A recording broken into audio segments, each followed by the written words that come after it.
আসসালামু আলাইকুম। বাছুর জন্মের কতদিন বয়সে আমরা কৃমিনাশক দিলাম, কোন গ্রুপের কৃমিনাশক দিলাম, কিভাবে দিলাম সেই সম্পর্কেই আজকের ভিডিও। আলহামদুলিল্লাহ, গত কয়েকদিন আগে আমাদের ৩টা গাভী ২-১ দিন পর পর পর্যায়ক্রমে বাচ্চা প্রসব করে। তো আজকে আমরা আমাদের বাছুরগুলাকে কৃমিনাশক দিচ্ছি।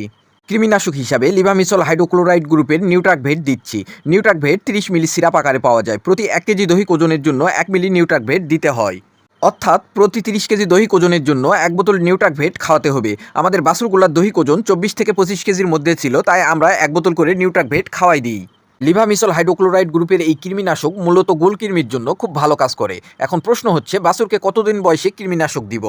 ব্যাপারটা হচ্ছে, বাছুর মায়ের পেট থেকে একদম খালি পেটে আসে, শুধুমাত্র বাছুরের পেটে কয়েকটা কৃমি ছাড়া আর কিছুই থাকে না।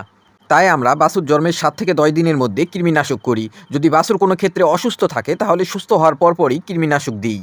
আমরা সাধারণত বাছুরের ক্ষেত্রে লিভামিসল হাইড্রোক্লোরাইড অথবা পাইপেরাজিন সাইটেট অথবা অ্যালবেন্ডাজল গ্রুপে কৃমিনাশক ব্যবহার করি। যেহেতু বাছুরের ক্ষেত্রে গোলকৃমির ভয়টা বেশি থাকে, তাই আমরা এই ৩টা গ্রুপের মধ্যে যে কোনো এক গ্রুপের কৃমিনাশক ব্যবহার করি। বাছুরকে ৬ মাস বয়স পর্যন্ত আমরা প্রতি মাসে কৃমিনাশক দিই। সেক্ষেত্রে এই গ্রুপের কৃমিনাশকগুলো পর্যায়ক্রমে ব্যবহার করা যায়। কৃমিনাশক দেওয়ার পর আমরা বাছুরকে জিঙ্ক বি খাওয়াই। জিঙ্ক বি সকালে ১৫ মিলি, আবার বিকালে ১৫ মিলি খাওয়াই দিই। বাছুরের ক্ষেত্রে লিভার টনিক খাওয়ানোর প্রয়োজন খুব একটা পড়ে না, তারপরেও আপনারা চাইলে খাওয়াতে পারেন। বিশেষ করে ছোট বাছুরের ক্ষেত্রে প্রচুর পরিমাণে জিঙ্কের ঘাটতি থাকে, তাই অবশ্যই জিঙ্ক খাওয়াতে হবে। জিঙ্ক নতুন লোম গজাতে সাহায্য করে, রোগ প্রতিরোধ ক্ষমতা বৃদ্ধি করে, পাশাপাশি রুচি বৃদ্ধির জন্য খুব ভালো কাজ করে। কৃমিনাশক খাওয়ানোর পর বাছুরের পাতলা পায়খানা করা অথবা ঝিমাতে পারে, এতে ভয় পাবার কিছু নেই। সবচেয়ে ভালো হয় যেই দিন একটু ঠান্ডা আবহাওয়া থাকবে ওই দিন কৃমিনাশক করা। কৃমিনাশক করার পর ভিজা কাপড় দিয়ে বাছুরের শরীর মুছে দেওয়া অথবা গোসল দিয়ে শুকনা কাপড় দিয়ে শরীর মুছে দিলে ভালো হয়।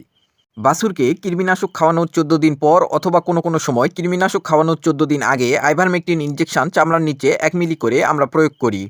আইভারমেকটিন গ্রুপের এই ইনজেকশন কৃমি, গরুর উকুন, চর্মরোগ সহ আরও বেশ কিছু ক্ষেত্রে কার্যকর।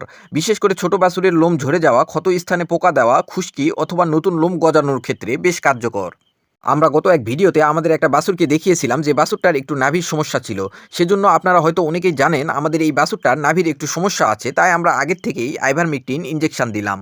বর্তমানে প্রচুর পরিমাণে মাছির সমস্যা, যেহেতু আমাদের এই বাছুরটার নাভি শুকাতে একটু সময় নিচ্ছিল, তাই মাছি যেন নাভিতে ডিম পাড়তে না পারে সেজন্য আইভারমেকটিন ইনজেকশন আগেই প্রয়োগ করলাম। প্রয়োগবিধি প্রতি ৫০ কেজি দৈহিক ওজনের জন্য ১ মিলি করে চামড়ার নিচে প্রয়োগ করতে হবে। ইনশাআল্লাহ আইভারমেকটিন ইনজেকশন দেওয়ার ১৪ দিন পর আমরা মুখেও কৃমিনাশক দিব। দোয়া করবেন আল্লাহ তাআলা যেন আমাদের ব্যবসায় বারাকা দান করে এবং সৎপথে পরিচালনা করার তৌফিক দান করে। আজকে এই পর্যন্তই। ভালো থাকবেন, সুস্থ থাকবেন। আসসালামু আলাইকুম।